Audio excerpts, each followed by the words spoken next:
So today I'm going to be showing you how to make the perfect rice every single time. So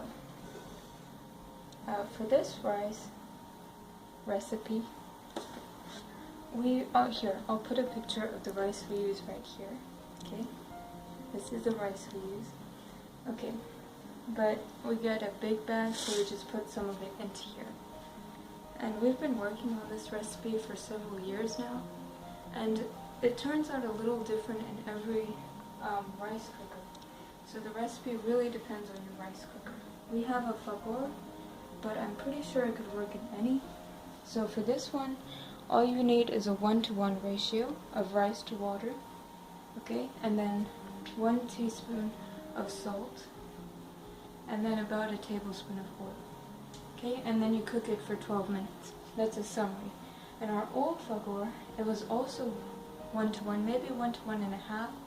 You have to change it based on your rice cookers, and it cooked for 20 minutes. So let's get started. We're going to go by this one's recipe. So here goes. I do dry ingredients first so that I don't have to dry it after I put water. So here I go with 2 cups of rice. And I found the best way to do it is to not go over 2 cups. Okay, it's not perfect. It can be a little bit off, and that's okay. 1. And the reason you don't want to go over 2 cups is because then the ratio starts getting messed up. Like if you do 3, you might get mushy rice. So here's cup 2.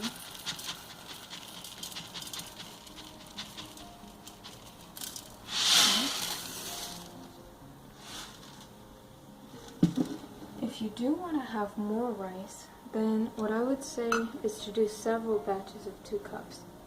So then you could do like first batch 2 cups, second batch 2 cups, and you'd end up with 4 cups of rice. So here goes 2 cups of water. 1,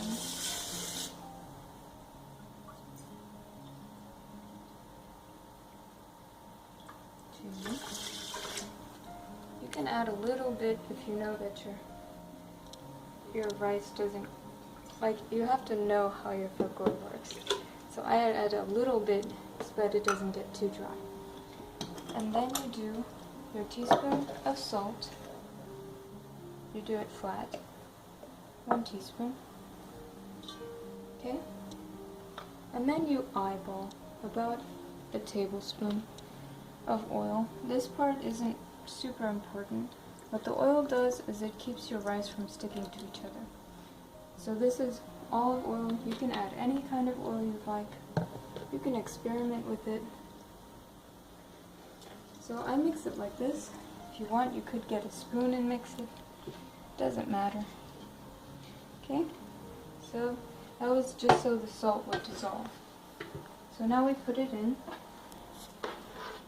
And we close our falter. You have to make sure it's pressure cooking. Okay, ours has a white rice function. Okay, I do it for 12 minutes and start.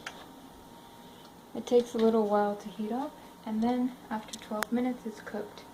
Now what else you can do with your rice is if you want to have fancy rice, you can try adding different juices instead of water. Like one time we did turkey juice from a smoked turkey. I had to add more water because the juice was super thick, but it turned out really, really, really nice. So yeah, you can experiment with it and make sure to change your recipe for whatever your falter or rice cooker requires. So we'll talk back once it's cooked. So our rice just cooked. It's really important to release the pressure as soon as possible. So it stops beeping.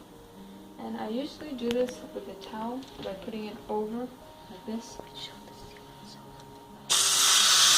here's the seal. See, if you look up, it's still sealing.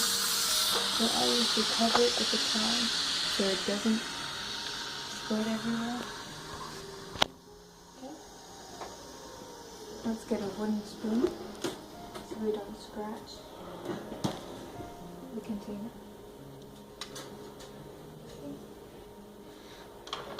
And let's see how it turned out. Do you want to look inside? Looks pretty good. Okay, so I'm gonna put my towel here and take it out and put it on the towel. And then mix it. Look at that. Nice rice. Not mushy. Good. Take a look. Look at that. Perfect. You can see every single grain. Let me try it. I'm gonna try my rice.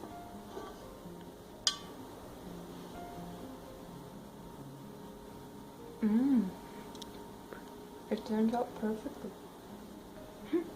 It's really nice because it's still firm, but it's not crunchy. It's cooked, and you can feel every single grain. And the salt is good.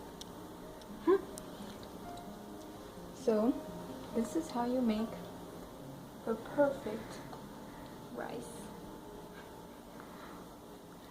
Thank you. If you like this video, like and subscribe and comment below. Thank you.